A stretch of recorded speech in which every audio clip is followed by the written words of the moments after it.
ሰላም ሰላም ውድና የተከበራችሁ የዚቲ ቤተሰቦች እንዴት ናችሁ? ደኝ ሰላማችሁ ይብዛ። ላይክ፣ ሼር፣ ሰብስክራይብ አድርጉ። አዳዲስ መረጃዎችን አብረን እንስማ። በጣም ያሳዝናል። ከሳውዝ አፍሪካ እንግዲህ 5 አስክሬን በአንድ ቀን ወደ ኢትዮጵያ ተሸኝቷል ማለት ነው። 2 ወንድማማቾችና እንዲሁም ደግሞ ሌሎች አንድ የሶስት ልጆች አባት የሆነውም እንደዚህ በታጠቁ ሰዎች ነው እንግዲህ ህይወታቸው እያለፈ ያለው ማለት ነው። 2 ወንድማማቾች ጨምሮ በዚህ ሳምንት ውስጥ እንግዲህ በትላንትናው ዕለት ወደ ኢትዮጵያ የገባው ከሳውዝ አፍሪካ 5 አስክሬን ነው። በርካታ አስክሬኖች ደግሞ ያልተሸኙ ጉዳይ ያላለቀላቸውም እዛ እንዳሉ ተነግሯል። እኒህም 2 ወንድማማቾች እንግዲህ እዚህ ጋር የምታዩቸው ማለት ነው። አንዱ አክሊሉና መላኩ የሚባሉ ወንድማማቾች ናቸው። ታናሽና ታላቅ ሳውዝ አፍሪካ የሚኖሩ ወደ ስራ እየሄዱ እያለ በታጠቁ ሰዎች በመሳሪያ ተመተው ህይወታቸው እንዳለፈ ነው የሚነገረው። እዚህ ጋር የሚታየው 2 አስክሬኖች ማለት ነው። እንዲሁም እነሱ ከመሞታቸው ከአንድ ቀን በፊት የ3 ልጆች አባት እሱም እንደዚሁ በጥይት ተመቶ ወደ ስራ እየሄደ ህይወቱ አልፏል። ሌሎችም በአጠቃላይ 5 ሰዎች ናቸው አስክሬናቸው ወደ ኢትዮጵያ የተላከ ማለት ነው። በጣም ያሳዝናልና ፍትህ ለሳውዝ አፍሪካ ለሚገኙ ኢትዮጵያውያን ሲሉ ድምጽ ሁኑን ሲሉ ተናግረዋሉ ማለት ነው። ኢትዮጵያ በጣም ያሳዝናል ማለት ነው። ሀገራችን ላይ ወዴት እየሄደች እንደሆነ እንዲሁም ደግሞ አዲስ መረጃ አለኝ።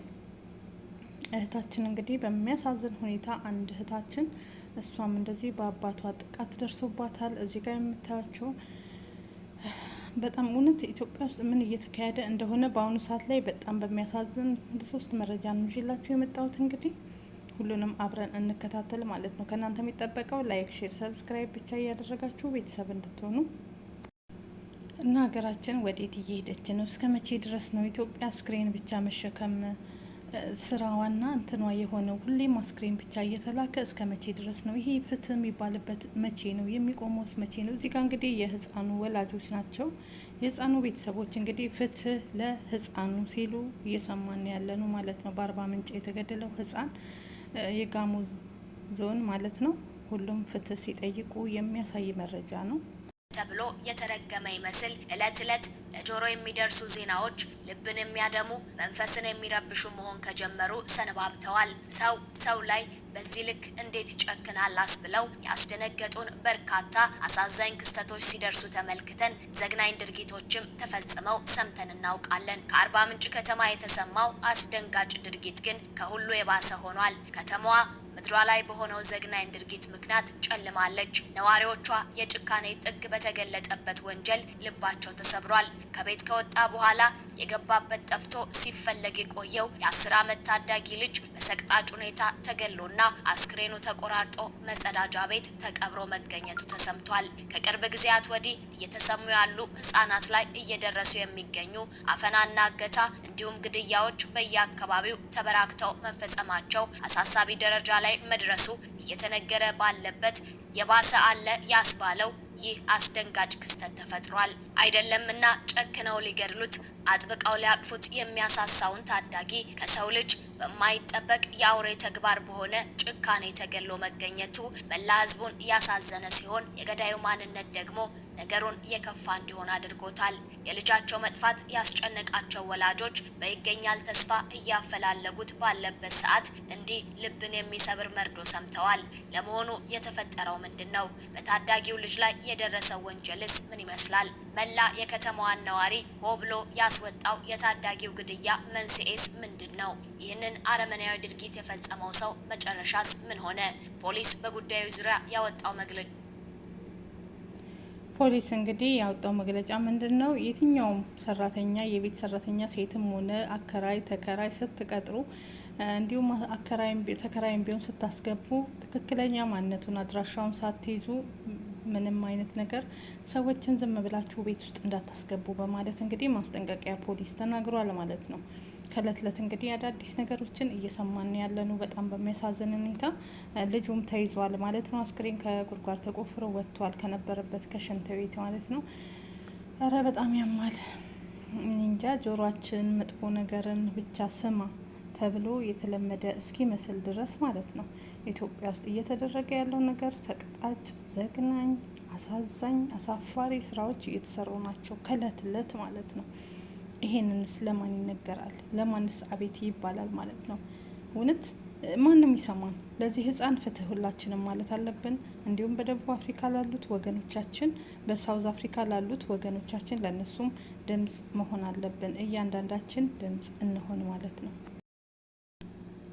ፍትህ ፍትህ ፍትህ ፍትህ ማለት እኛ ጋር በሉ በሉ በሉ ማለት ሆኖብናል። የእውነት ለመናገር ከእለት እለት አንድም ቀን ሲቆም አላየንም። ይሄ ሁሉ የሆነው ይሄ ሁሉ ተግባር ምን ይመስላችኋል?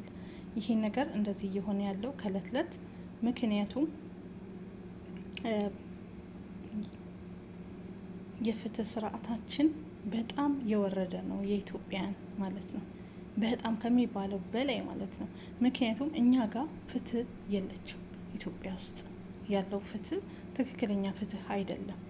ለዛም ወንጀል ከእለት እለት ህጻናት እንደዚህ አይነት ጥቃት እየደረሰባቸው እንዲሁም በአባት በወላጅ ጥቃት እየደረሰባቸው የምናየው ትክክለኛው ፍርድ ስለማይሰጥ ነው። ትክክለኛ ፍርድ ቢኖርማ ይሄ ሁሉ ህጻናት እንደዚህ ባልሆነ፣ ይሄ ሁሉ ህጻናት እንደዚህ ባልወደመ፣ ይሄ ሁሉ ህዝብ ኢትዮጵያ በእለት እለት ከውጭም ሆነ ከሀገር ውስጥም ሆነ አስክሬን በየቀኑ ባልተሸኘ።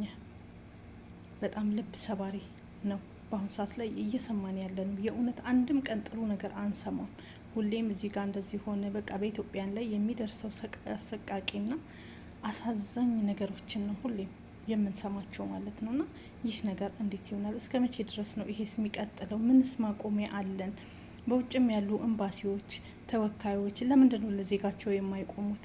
በሳውዝ አፍሪካ በአንድ ሳምንት ውስጥ ከ5 ሰው በላይ ህይወቱ ሲያልፍ በመሳሪያ እየተመታ ምንድን ነው እዛ ያለው ህግ ምን እየሰራልን ነው? ሳውዝ አፍሪካ ያለው የኢትዮጵያ ኤምባሲ ምን እየሰራ ነው? ኮሚኒቲው ምን እየሰራ ነው?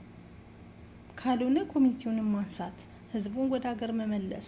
እንዴ ከእለት እለት እንደዚህ 2-3 ከአንድ ቤት ህይወት እያለፈ እንዴት በዚህ አይነት ሁኔታ እንዴት መቀጠል አለበት? እንዴትስ ይቀጠላል? ብቻ በጣም ነው የሚያሳዝነው። በጣም ነው ቅስም የሚሰብረው። በአሁኑ ሰዓት ላይ በተለይ ኢትዮጵያ እየተደረገ ያለው ነገር ሁሉ ያማል፣ የእውነት ለመናገር ማለት ነው። ስለዚህ ፍትህ ለወገኖቻችን ማለት አለብን። እያንዳንዳችን ድምጽ መሆን አለብን፣ ግዴታችን ስለሆነ ድምጽ እንሆን ነው ምላችሁ። ለማመን የሚከብድ እውነታንና ሌሎች አስደንጋጭ እንዲሁም የሰው ልጅ ክፋትን ምን ያህል እንደደረሰ የሚያሳይ መረጃዎችን ወደ እናንተ ላደርስ ወደድኩኝ። ለ13 ዓመታት በወላጅ አባቷ የግብረ ስጋ ግንኙነት ሲደርስባት የነበረች ልጅ ወላጅ አባቴ ገና ነፍስ ሳላውቅ በለጋው እድሜ ነጭና ጥቁር ከለር እንኳን መለየት በማልችልበት ሰዓት ከኔ ጋር ግንኙነት እንደጀመረ ሲነግረኝ ነው ያደግኩት። ከፍ እያልኩም ስመጣ ምን ታካብጃለሽ? አሁን አይደለም እየጀመርነው እያለ ያስፈራራኝ ነበረ። አሁንም ከዚህ ሁሉ ተላቅቄ በሰዎች እገዛ ጉዱ ተጋልጦ ለእስር ቢበቃም ከእስር ቤት ሆኖ እያስፈራራኝ ይገኛል ያለችውን ወጣትና ጠፍቷል ተብሎ በአፋልጉኝ ማስታወቂያ ቤተሰቦቹ ሲያፈላልጉ የቆዩትን ሕፃን ልጅ በአስተማሪው በአሰቃቂ ሁኔታ ሰውነቱ ተቆራርጦ ሽንት ቤት ውስጥ እየተከተተው እንግዲህ በጣም በሚያሳዝን ሁኔታ አሁን ያያችኋት እህታችን እንግዲህ እናቷ እያለች ነው ቤት ይሄ ነገር ሲደረግ የነበረው ማለት ነው። የእሷ እናት እያለች ቤት ውስጥ ከህጻንነት ጀምሮ ማለት ነው እንደዚህ አይነት ነገር ሲያደርግባት፣ ይሄ እንግዲህ አስቡ ወላጅ አባት ማለት ነው። በጣም ያሳዝናልም ያሳፍራልም። አገራችን ወዴት እየሄደች እንደሆነ አላቅም። በአሁኑ ሰዓት ለጆሮ የሚሰቀጥጥ ለመስማት የሚያሳፍር ለማውራት የእውነቴ ነው ምንሰማቸው ነገሮች በጣም ፍትህ ለዚህ ልጅ መጠየቅ አለብን። እንግዲህ የዚች አባቷ እንጀራ አባቷ እንደሰማችሁት ታስሮ እስር ቤት ነው ያለ። ይሁን እንጂ እስር ቤትም እያለ ልጅቷን እያስፈራራት ነው ማለት ነው። ብቻ ወዴት እየሄደች እንደሆነ ሀገራችን ላይ በጣም ከባድ ነው የእውነት። አንድ ነገር መፍትሄ መምጣት አለበት። መፍትሄ ካልመጣለን አሁንም ያው ነው ማለት ነው። ከእለት እለት ምንም ለዚህ ሰው አሁን የሞት ቅጣት መቀጣት አለበት፣ መሰቀል አለበት። ይህ ህጻን በአሰቃቂ ሁኔታ እንደዚህ በማድረጉ ማለት ነው። አስተማሪ ነኝ ብሎ በመግባት ተከራይ ሆኖ በመግባት አያቶቹ ቤት ላስጠናህ በማለት ቤት ይዞ ገብቶ ልጁን እንደዚህ አይነት ተግባር መፈጸም እውነት በጣም ነው የሚያሳቅቅ፣ በጣም ነው የሚያሳዝን። ታዲያ ኢትዮጵያችን ናት እንዴ? ለማንስ ይጮሃል? እስከ መቼስ ነው የምንጮኸው? ሰሚ እኮ አጣን፣ ሰሚ አልባ ሁን። የምር ከእለት እለት የኢትዮጵያ እናት በቃ አልቅሽ የተባለች ይመስል ከውጭ እንደዚህ አገር ውስጥ ካለው አጠገቧ ካለው ልጆቿ የተለያየ ነገር ለምን ይሄ ነገር መሆን አለበት? ስለዚህ ሁላችንም በአንድነት ድምጽ እንሆንና ድምጻችን እናሰማ ማለት ነው። ግዴታችንም ነው ድምጽ ማሰማት ለደቡብ አፍሪካዎችም፣ ለዚህም ለህፃኑ ልጅ ለዚችም እህታችን ማለት ነው ጥቃት ለደረሰባት። በዛን ጊዜ በምንሰማውና በምናየው ነገሮች እንበሳጫለን፣ እንናደዳለን። አቤት የሰው ልጅ ጭካኔና ግፍም እንላለን። ይሄኛው ግን ይለያል። ወዲህ የመረጃ 24.7 ቤተሰቦች አሁን ምን ታደርጊያለሽ እያለ ይቆጣኛል። ብቻ በየትኛውም አጋጣሚ እኔ ካለሁበት አካባቢ አይጠፋም፣ አይኖቹንም ከኔ ላይ አያነሳም። ይህን የተመለከቱ የትምህርት ቤትም ሆነ የአካባቢ ሰዎች ለእኔ የተለየ ፍቅር ያለው ነው የሚመስላቸው። ታዲያ ይህንን ስመለከት ራሴን ሁሉ ላጠፋ ብዙ ጊዜ ሞክሬያለሁ። ምክንያቱም እሱ የሚከታተለኝ ስለወደደኝ ሳይሆን ሚስጥር እንዳላወጣበት ስለፈራ ነው ስትል በዚህ መልኩ ትናገራለች። ኢቨን ትምህርት ቤት ራሱ የሚታወቀው ለእኔ መልካም አባት በመሆን የሚያስመስለው ማለት ነው። ቀን በቀን ነበር የሚመጣው ትምህርት ቤት፣ ከማን ጋር እንደምውል እንዴት እንደምሆን ምናምን ያያል ሁሉንም ነገር። ሰፈር ውስጥም የሚታወቀው እሱ ለእኔ መልካም አባት እንደሆነ መረጃ እንዳልናገር ፈልጎ ነው። እሱ ከሰው ጋር እንኳን ተቀምጬ 10 ደቂቃ ማውራት አልችልም እሱ እያለ ማለት ነው። እናቴ በጣም ቤት ውስጥ አትቀመጥም። የእሷ አለመኖር ምንም አይመስለውም። እኔ ግን ሽንት ቤት እንኳን ስወጣ 5 ደቂቃ ትልቅ ነው። ምን እያደረግሽ ነው? ነይ። እሱ አሁን ሰው የሚመስለው ያው በጣም ነው የሚወዳት ልጁን ነው። እሱ ግን ከሰው ጋር እንዳልገናኝ ከጓደኞቼ ጋር ከቤት አልወጣም ነበረ። ከጓደኞቼ ጋር የዚህን ያህል አላወራም። ይመጣሉ ቤት ግን በቃ ጓደኞቼም አንዳንዶቹ በጣም ነው የሚወዱት ከማስመሰሉ ብዛት ማለት ነው። ቪዲዮውን እንደተመለከታችሁት በወላጅ አባቷ እንደዚህ አይነት አጸያፊ ድርጊት ወላጅ አባቷ እንኳን ባይሆን አንድ ያልጠነከረች ህፃን ልጅን በዚህ መልኩ አይምሮ የለሽ ድርጊት መፈጸም እንደ ሰውኛ በጣም የሚያም ድርጊት ነው። በህግም ቢሆን አንድ 18 ዓመት ያልሞላትን ሴት ወደ እንደዚህ አይነት ድርጊት መክተት የሚያስቀጣ ቢሆንም በሃይማኖትም ቢሆን የሚወገዝ ድርጊት ነው። እንግዲህ ከልጅቷም አንደበት አሰምቻችኋለሁ ማለት ነው። ወላጅ አባቷ ነው ይሄ ሁሉ ነገር የሚያደርስባት። ቤት መውጣት የለ፣ ሽንት ቤት መሄድ የለ፣ ትምህርት ቤትም የትም እየተከታተለ እንደሚስቱ ማለት ነው። በጣም በሚያሳዝንና በሚያሳፍር ሁኔታ ማለት ነው። እንዲህም አይነት አባቶች አሉ። እነዚህም አባት ተብለው ሊጠሩ ነው ማለት ነው።